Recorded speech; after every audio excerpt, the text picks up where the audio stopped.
Okay.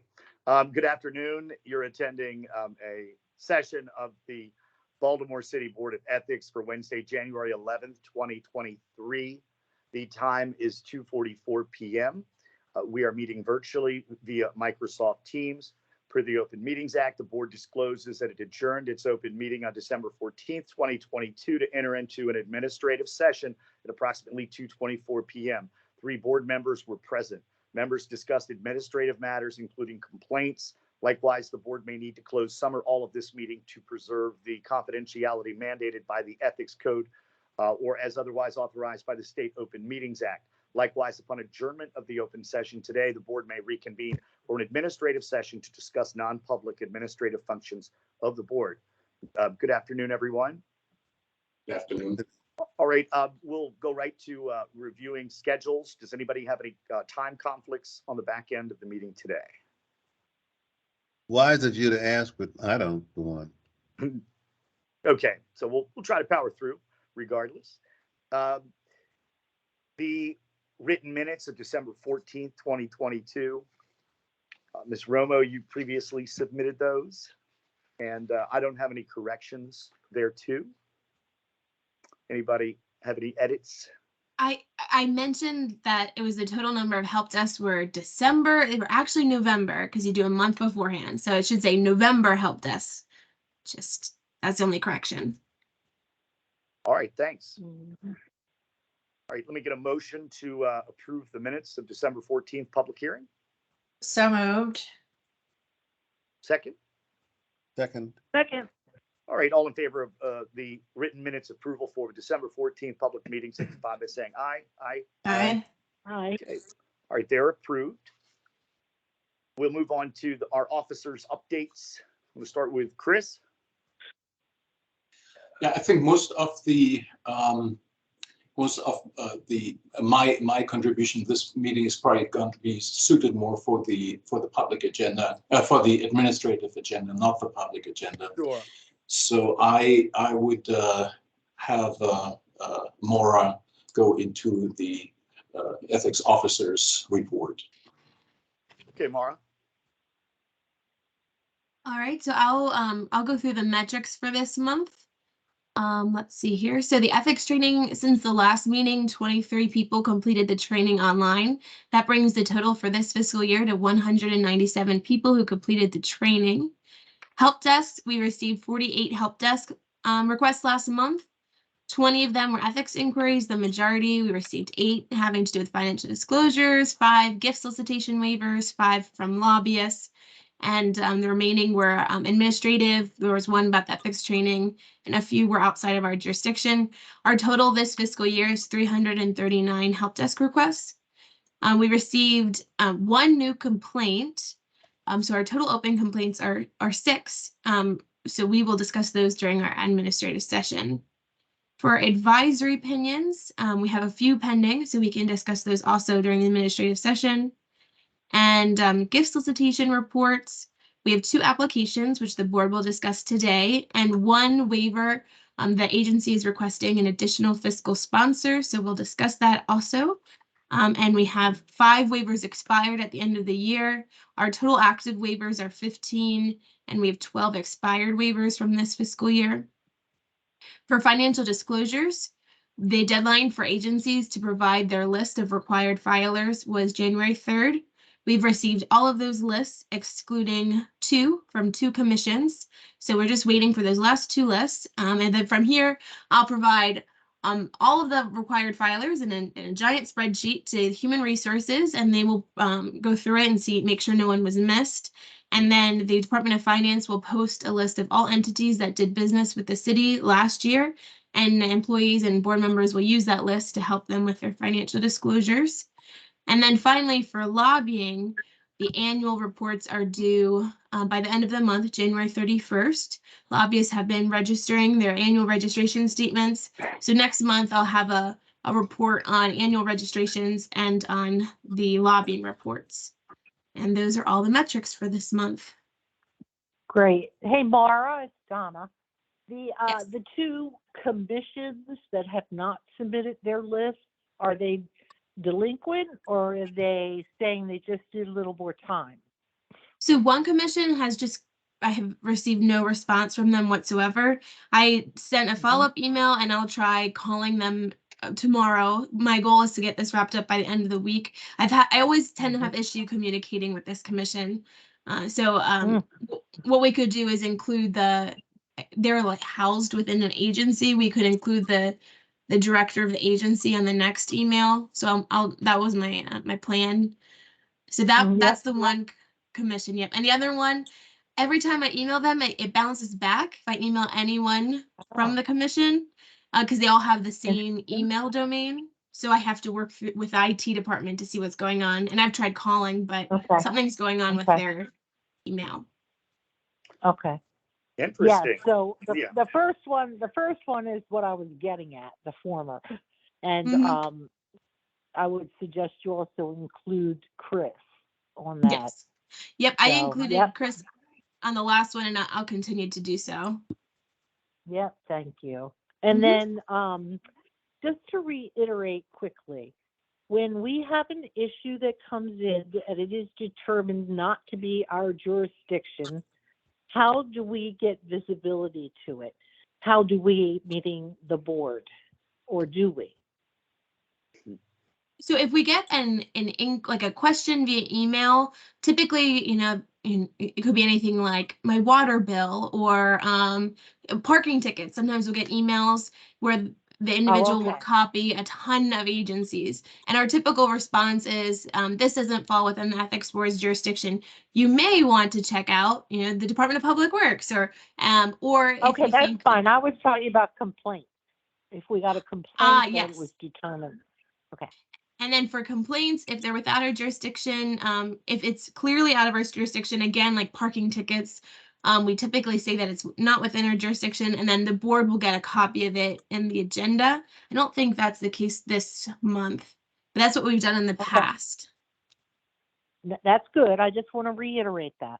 Okay. And then when we get a complaint that requires more action, can we get clarification on the process there? Because the process flow simply says, is this an ethics issue, yes or no? If yes, then an investigation is begun.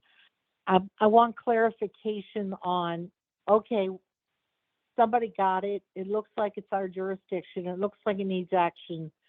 Is the board engaged first, or does the action begin without our knowledge? I think more than Mara can speak on that as far as that goes. But Mara, take it away. Sure. Well, I don't know if Chris, if you want to chime in. I'm not sure. Yeah, what I the law think strictly says. when something is clearly and unambiguously an issue that the board, or in this case the ethics officers and myself feel is worth opening an investigation. Remember, all the investigations that we open are preliminary and they are confidential. So the existence of a complaint in itself, other than to the person who is the subject matter of the complaint, is not publicized. I think the publication, and I would like to also just refer back to the last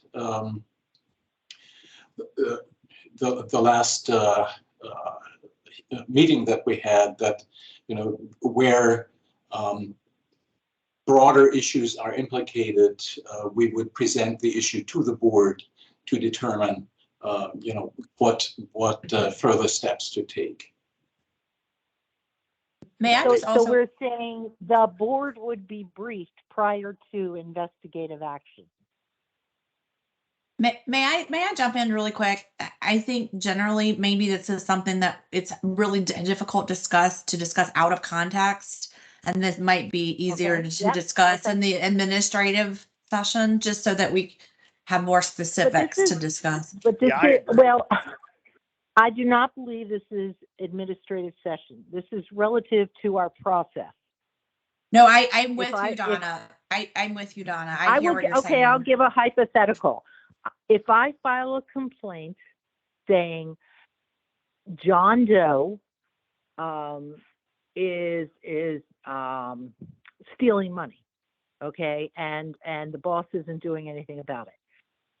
And if it is determined, or no, that's not a good one because that might not be ethics, has a conflict of interest or has accepted gifts, and I want an investigation. Okay, that's our jurisdiction. So you get it, Mara, or you get it, Chris. Do you brief us first before taking any action, or do you start preliminary action before we are briefed on the basics of the complaint? That's my question.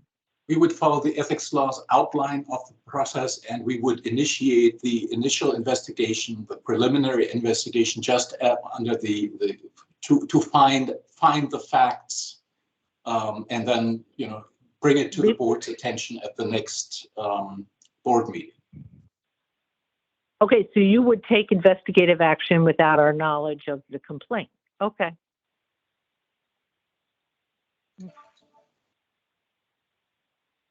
So, yeah, I'm definitely happy to discuss this more in the administrative session, as it may or may not relate to any actual conduct or business of the board. Okay. I was under the impression we would be given knowledge of it prior to an investigative action. So if it's spelled out in the ethics law or procedure about the law, then that's that. But okay. All right, thank you. That's all. Thank you. All right, I don't think we have any old business today. So we'll go ahead and move on to our solicitation waiver applications. Start with Civil Rights Breakfast and Civil Rights Week from the Office of Equity and Civil Rights. And do we have any guests here? We have their memo and application. This has been an I was gonna say just a brief explanation. So the Office of Equity and Civil Rights, they applied for the last waiver relatively recently, a few months ago, and it expired. I think it expired in November. I have to check again. They filed a report, and they'd like to continue soliciting. So this is almost like they're reapplying just for a longer period, and this would cover, I believe it's the next 2 or 3 years, where every year they would have the opportunity to solicit donations rather than doing it separate applications. That's why they submitted this one. Yeah, we reviewed it and discussed it last time. Does anybody have any follow-up questions to this application? All right, then I'll go ahead and move that we approve this application for the annual Civil Rights Breakfast and Civil Rights Week. A second? Okay, all in favor of the approval of the application signify by saying aye. Aye? Aye. Aye. Donna? I thought I was off of mute. Aye. Okay, Sorry. cool. No problem. Just want to make sure we got the votes are counted. All right, we will move on to the Kaboom 25 and 5 initiative to end place space inequity from Rec and Parks.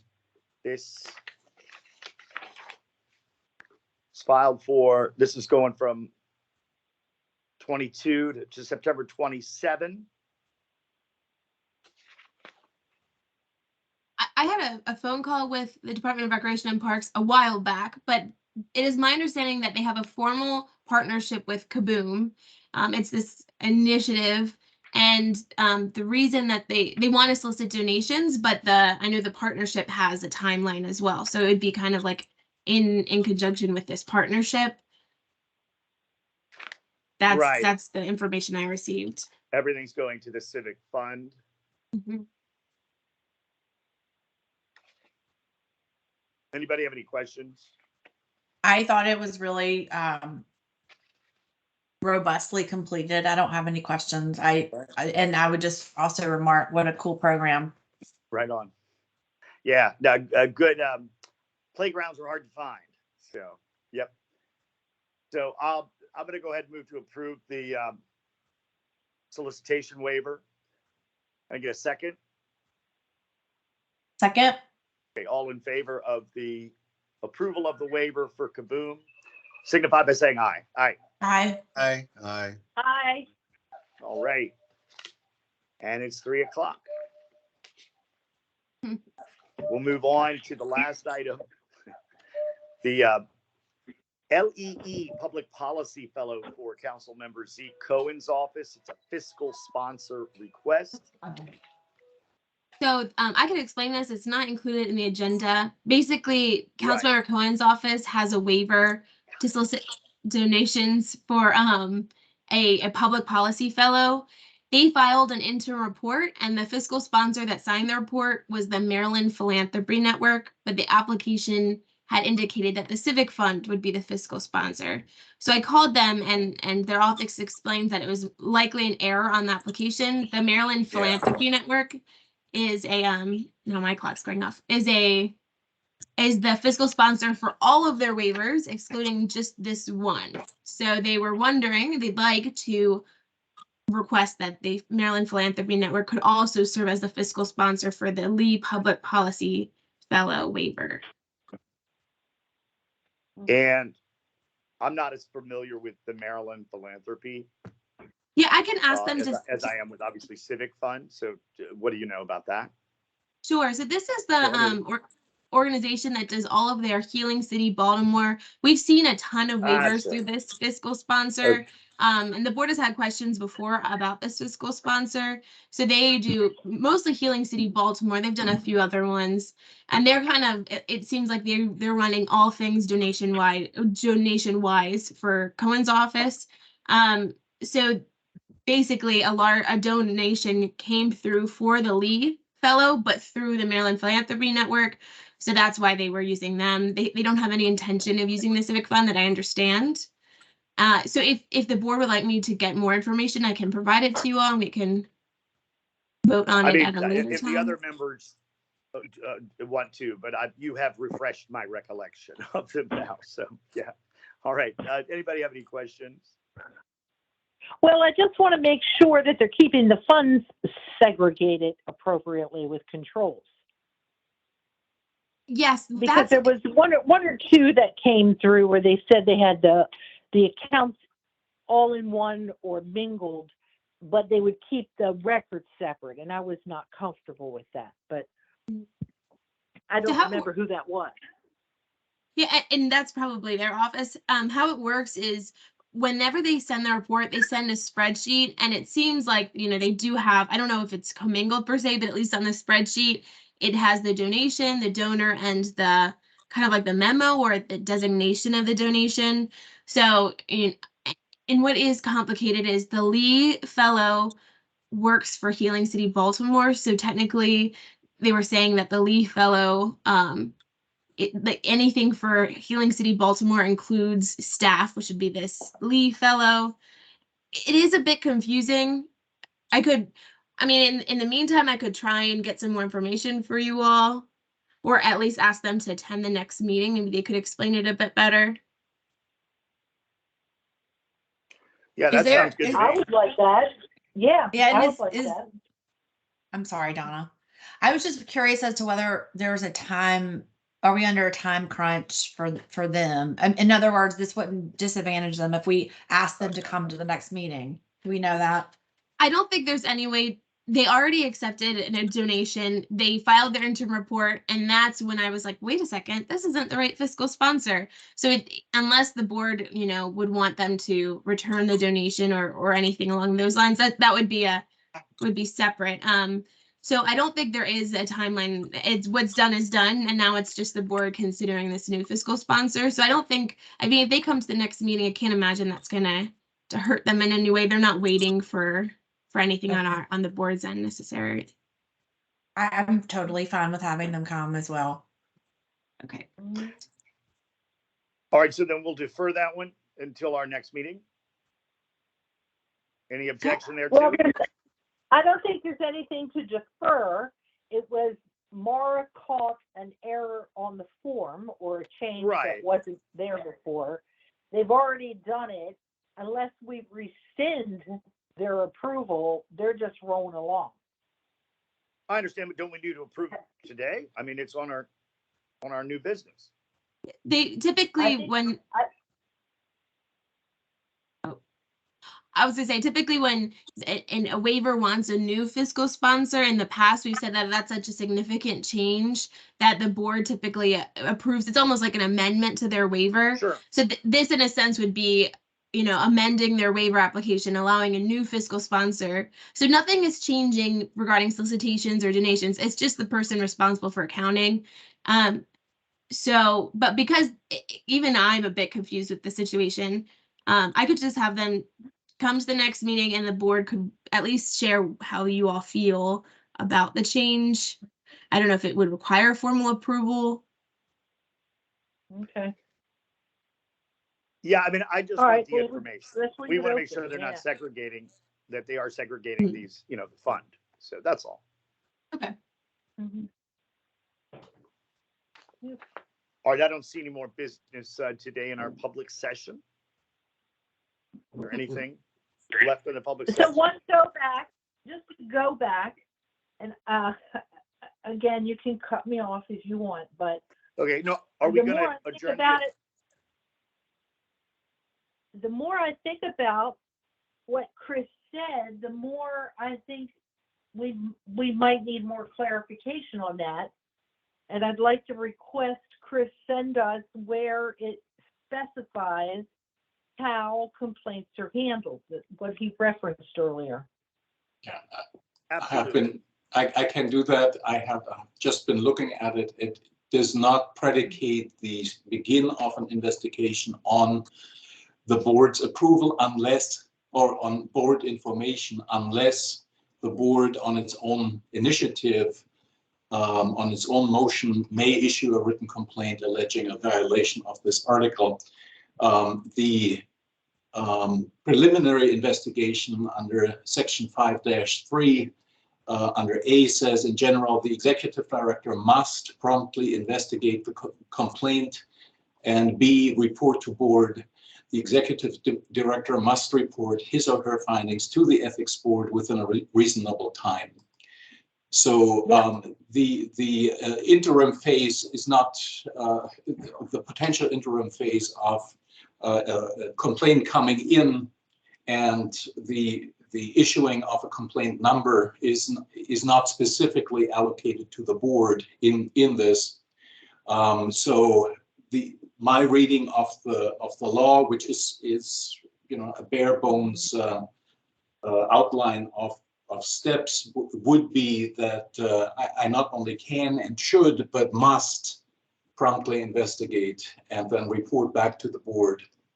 And I agree. I agree with the promptly part, but let's defer the discussion to the confidential session, because I think it is an internal discussion. Prompt doesn't mean necessarily that we don't know about it.